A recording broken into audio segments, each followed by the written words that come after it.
BJE MK6 tank alarm is a good system to have for a high or low level alert for the fluid level in a storage tank. The MK6 can monitor 6 tanks. Wiring up an MK6 tank alarm is pretty fast and easy, and this video is going to show you how to do it. The simplest MK6 tank alarm needs 4 things: the MK6 alarm box, a tank sensor, a 12-volt DC power supply, and the wire to connect them all together. When you take the faceplate off the MK6 alarm box, you'll see rows of screw terminal blocks. This is where we are going to connect all the wires. First, we'll connect a tank sensor. If you have multiple tanks, just repeat this same process for the other sensors.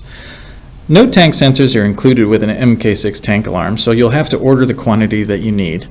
A popular part number is 007660. That's the remote tank sensor, and it installs into the standard 2-inch NPT tank opening. We have another video on our Husky YouTube channel on how to configure that tank sensor. For this video, we're going to use the 10-foot wire leads that come with the tank sensor, but additional wire can be added if the alarm box is further away in your application. After the sensor has been installed into the storage tank, the 2 wires from the sensor are screwed down into the terminal blocks labeled Sense 1. You don't have to worry about polarity. There's no positive or negative. On the tank control dip switch, flip the corresponding sensor circuit you're wiring up. Next, we'll connect the power supply.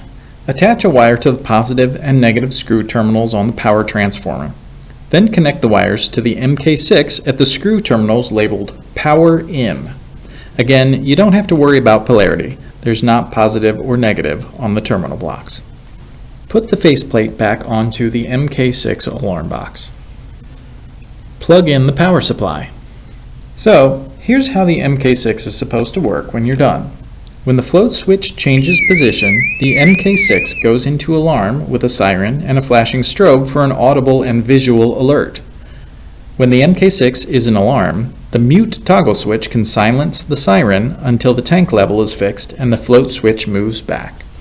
You can add accessories like additional sensors or pneumatic shutoff solenoid valves to an MK6 tank alarm, but the wiring setup in this video is always the basis to start from. In a future video, we'll talk about how to troubleshoot an MK6 tank alarm when it isn't working correctly. In the meantime, if you have any questions, give us a call or send us an email at sales@husky.com.